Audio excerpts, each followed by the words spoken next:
ম্যাপে দেখলাম এদের দুজনের মাঝে উপত্যকা করে গেলে মোহনাটা শর্টকাট পড়ছে, তাই এদিকে ফ্লো নিলাম। ও গুড, তাড়াতাড়ি যাও, সমুদ্র হয়তো তোমার জন্য উথাল পাথাল করছে। আর হ্যাঁ দেখো, যেতে যেতে আবার কোনো উপনাদ জুটিয়ে ফেলো না। আরে ডোন্ট ওয়ারি মম, তুমি এসো। Bye guys. বাই। এমন কলকলে মেঘের এমন টলটলে মেয়ে দেখলে বিশ্বাস হয় ভাই? মালো, মুখের গুহাটা বন্ধ কর।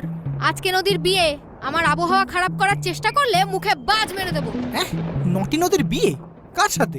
কেন, তোদের উপকূলে আর কে আছে? হ্যাঁ, সমুদ্র। আরে ও তো একটা পাক্কা নোনতা ঢেউবাজ।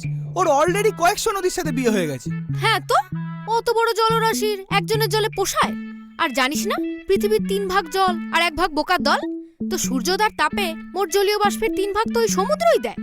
তাহলে আমরা যে বাকি জলীয় বাষ্প দিই তার 4 ভাগের 1 ভাগও কি আমরা ঠিকঠাক টাইমে ফিরে পাই? কি আর করবি বল, এটাই জলচক্র। কোনো জলচক্র নয়, এটা আপনারা সূর্যতার জলচক্রান্ত। যাক,